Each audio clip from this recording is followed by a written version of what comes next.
Halo semuanya, bertemu lagi dengan channel Tukang Tracing. Oke, untuk video kali ini aku akan membahas tentang harga desain lagi ya. Topik ini menarik banget untuk aku bahas karena berkaitan dengan yang juga aku terapkan pada jasa desain tukang tracing ya. Jadi tukang tracing juga membuka jasa desain untuk clothing ya tentunya. Oke, aku akan sampaikan faktor untuk menentukan harga. Nah, maksudnya adalah untuk menentukan harga supaya kita tidak salah atau kita tidak terkecoh dengan harga yang kita kasih. Oke, dengan harapan nanti kedepannya desain yang kita jual itu tidak terlalu murah dan tidak terlalu mahal. Ya bisa dibilang jatuhnya nanti akan sepadan gitu. Setidaknya ada 4 faktor yang menentukan harga ini. Aku jelaskan satu persatu. Mau disclaimer dulu, yang aku sampaikan adalah bukan berdasarkan buku atau teori atau apapun itu. Ini hanya berdasarkan opini pribadi. Bisa jadi benar, bisa jadi salah. Namun hal ini yang aku terapkan pada jasa aku ya. Sejauh ini yang aku terapkan. Oke, setidaknya ada 4 faktor. Yang pertama adalah ketahui latar belakang calon customer. Oke, ini penting ya teman-teman untuk mengetahui latar belakang calon customer.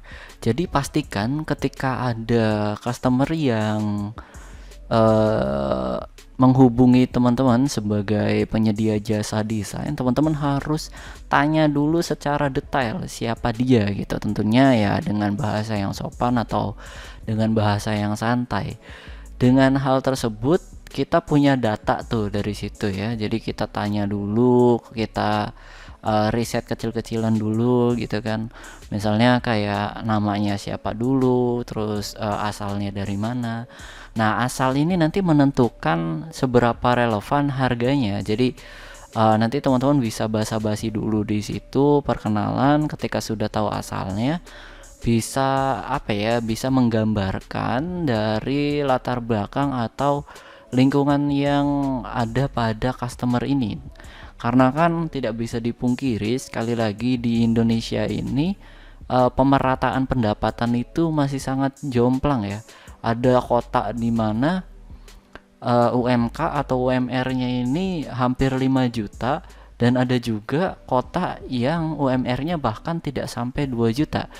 Jadi dengan hal tersebut teman-teman bisa melihat ada ketimpangan apa ya, ada ketimpangan sosial atau kesenjangan sosial di situ antar pendapatan rata-rata di daerah yang calon customer kita tempati gitu. Walaupun memang tidak semuanya ketika dia hidup di kota yang memiliki UMK besar atau UMR besar, dia juga mampu atau mau bayar mahal untuk jasa kita.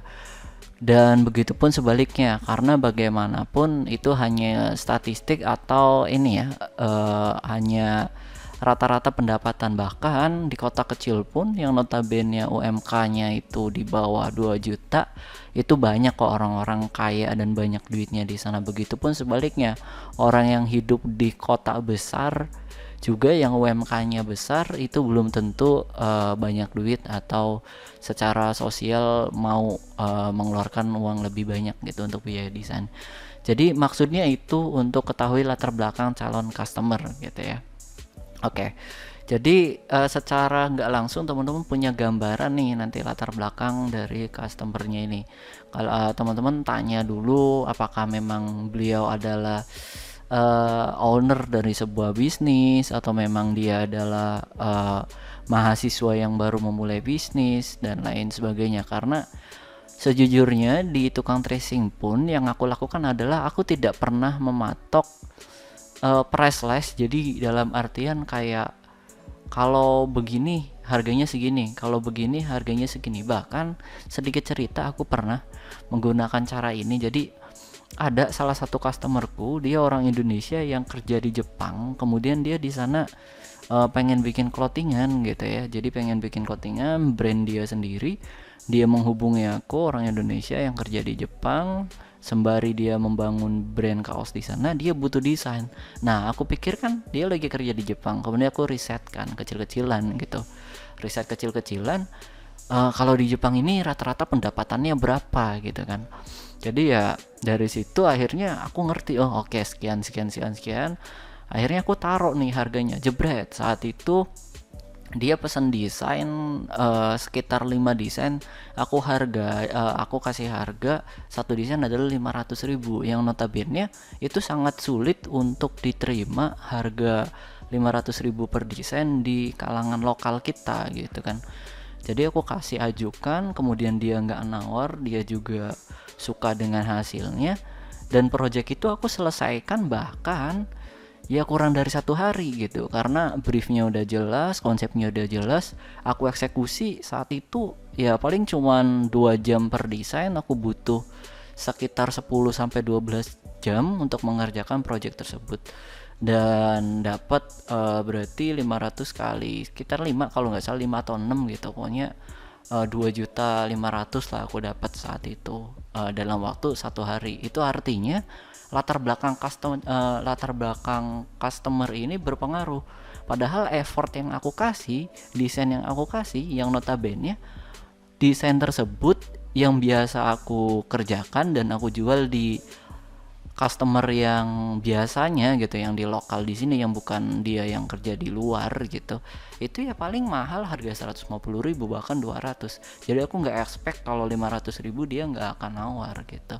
Artinya latar belakang calon customer ini penting banget gitu buat kita bisa menentukan, ya tentunya dengan harga realistis juga gitu. Jadi nggak semerta-merta dia nanti dia posisinya kerja di Jepang kemudian penghasilannya besar, kita bisa seenaknya kasih harga mahal, enggak juga gitu ya. Jadi fleksibel dan tetap realistis aja. Ada juga kok orang-orang yang aku pernah pengalaman pribadi juga yang memang dia secara kemampuan oke lah gitu, latar belakangnya juga oke, brandnya juga udah gede, tapi ketika aku mengajukan harga gede pun dia nggak bisa nerima gitu, karena dia punya budgetnya sendiri, dan akhirnya ya itu nggak menjamin. Tapi untuk presentasenya ini, ketika teman-teman sudah ketahui latar belakang calon customer, kita bisa kasih harga yang lumayan agak tinggi gitu. Walaupun memang setelah ini ya, kalau yang customer pada mau bikin desain, mereka nanti jatuhnya akan memalsukan identitasnya kali ya. Ya itu ya adalah pasti orang-orang kayak gitu. Jadi kurang lebih kayak gitu ya untuk latar belakang calon customer.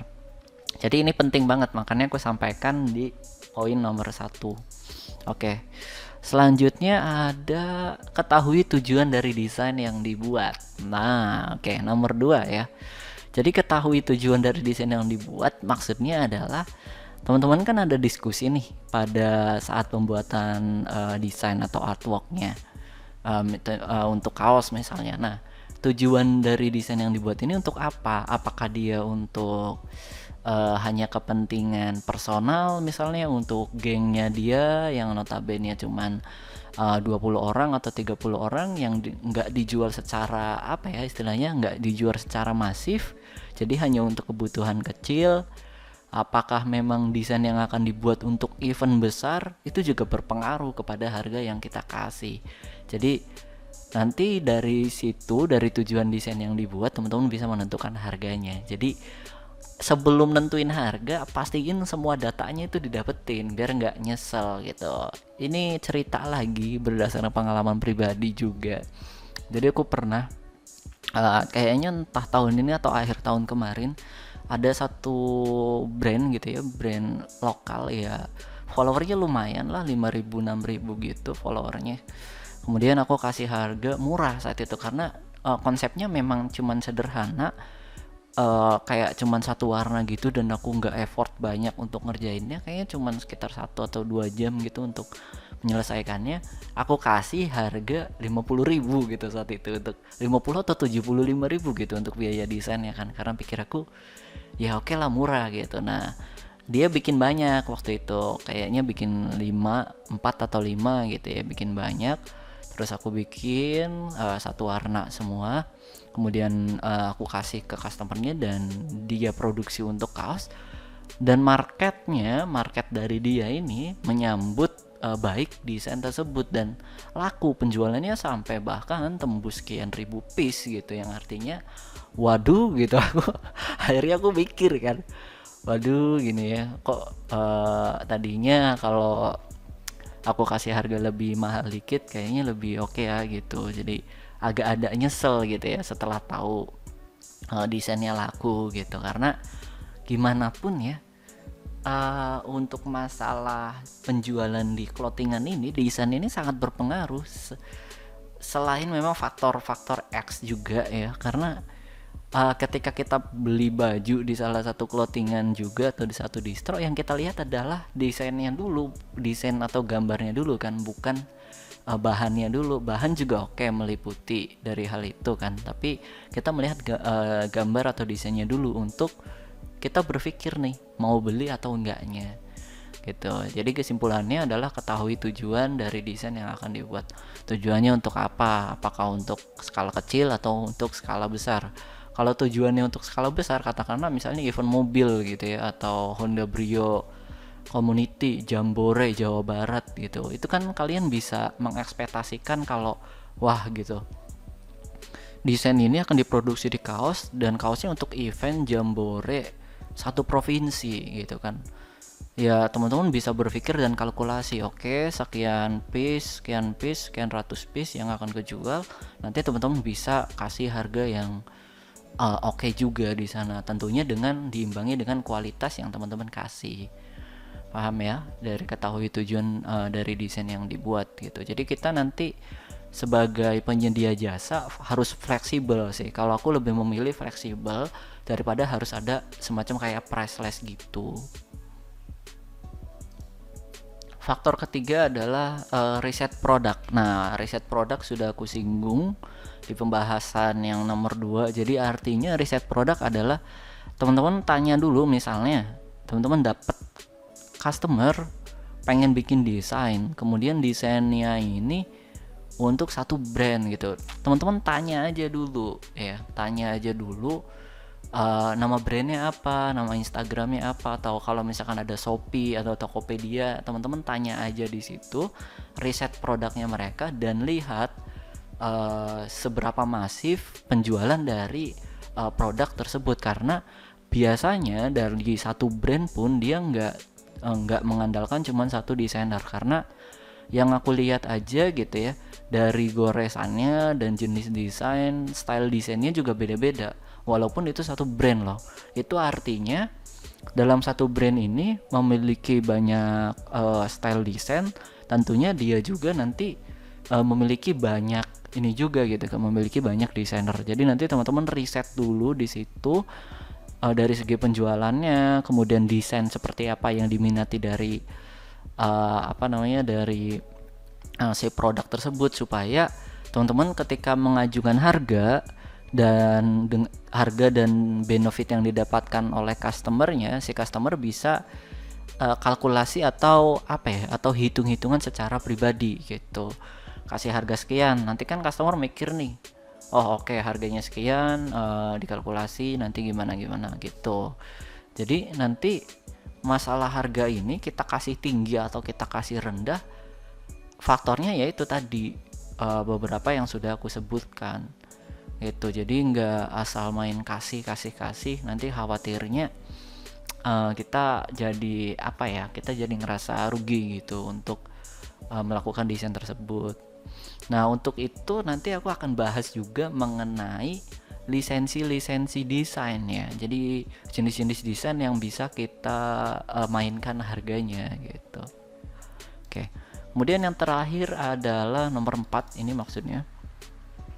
Yang nomor 4 adalah berikan penawaran. Nah, yang berikan penawaran ini artinya Ya tadi misalnya kayak teman-teman kasih harga satu desain 500.000 nih, terus oke, kemudian si customer ngerespon, waduh ini kemahalan katanya. Ya udah silahkan nego, misalnya katakanlah si kliennya ini nego, gimana kalau misalkan satu desainnya 300.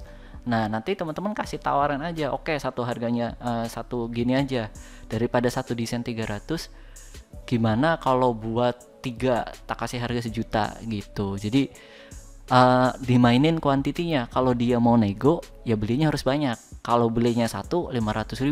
Jadi teman-teman kasih penawaran-penawaran aja gitu. Kalau misalkan harga 500, oke nih, nanti kamu dapat mock up-nya atau dapat revisinya banyak atau dapat opsinya banyak. Jadi berikan penawaran pada customer sehingga customer juga merasa oh iya dengan harga segitu worth it gitu, dengan harga segitu oke.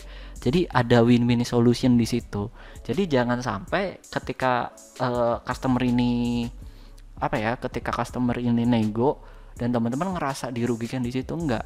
Ketika ada nego, katakanlah tadi dari harga 500 dinego jadi 300, teman-teman kasih oke gitu ya, harganya segitu tapi pesannya 3 atau pesannya 4 atau pesannya 5 gitu. Kalau pesannya 1 ya harganya 500, kalau belinya 5 harganya sekian gitu. Jadi ya dimainin aja ya, soalnya banyak gitu ya faktor-faktor yang bisa kita mainin harganya di situ. Bahkan aku pernah juga ini dapat customer di Fiverr ya, waktu itu kalau gak salah orang Australia, 2 bulan yang lalu, Australia atau iya sih sekitar Australia gitu kalau gak salah. Terus dia nih terkecoh, aku dapat waktu itu ada tambahan sekitar 15 atau $20 gitu, $15, cuman perkara aku ngerayu dia kalau kamu mau tambahin mockup biayanya nambah $15. Jadi dia cuma dia pesan desain nih satu, harganya $25. Kemudian dia minta, saya minta mockup kata dia, boleh nggak gitu. Oh iya boleh. Terus aku pikir tak cobalah kasih, jangan kasih gratis gitu kan. Aku coba kasih, ada penawaran harganya di situ. Oke, aku kasih mockup. Mockupnya ada 5 warna loh gitu. Mockupnya ada 5 warna. Terus tak kasih harga sekian dolar gitu. Akhirnya dia oke gitu. Jadi kita mainin aja harganya di situ. Dari beberapa pengalaman aku juga gitu ya. Oke, mungkin itu aja dulu yang bisa aku bahas di pertemuan kali ini. Teman-teman bisa tambahkan juga kalau memang ada yang kurang atau bisa didebat dari beberapa poin yang aku sampaikan. Sekali lagi ini adalah secara opini pribadi, bukan hal yang harus diikuti dan bukan hal yang 100% benar adanya, melainkan hanya ya cerita dari pengalaman pribadi. Ini udah kayak kuliah ya. Aku presentasi gini gitu kan, cuman ya udahlah, sebisa mungkin aku share juga sih apa yang aku lakuin di jasaku gitu ya. Jadi dengan harapan teman-teman yang baru mulai untuk buka jasa desain bisa umurnya panjang gitu loh untuk di jasa desain ini. Umur dalam artian umur bisnisnya gitu ya. Soalnya kan ada juga orang-orang yang baru mulai, kemudian 1 tahun sepi, akhirnya dia mikir, aduh setahun sepi nih, dia nggak lanjutin lagi dan pindah bidang ke bidang yang lain. Ada juga yang begitu, tapi ya syukurnya aku udah kayaknya di tahun ke-6 ya, ini di tahun ke-6 dan saat ini juga jadi penghasilan utama dari desain grafis. Jadi aku udah jadi profesi gitu loh untuk ini, dan nggak terikat dengan pekerjaan yang lainnya gitu. Oke, mau bahas apa lagi ya? Poinnya udah 4-4-nya udah aku sampein. Oke. Nanti bisa teman-teman simpulkan sendiri apa yang aku katakan tadi, bisa dicerna dan bisa difikirkan lagi. Semoga bermanfaat. Sampai bertemu di video selanjutnya. Terima kasih.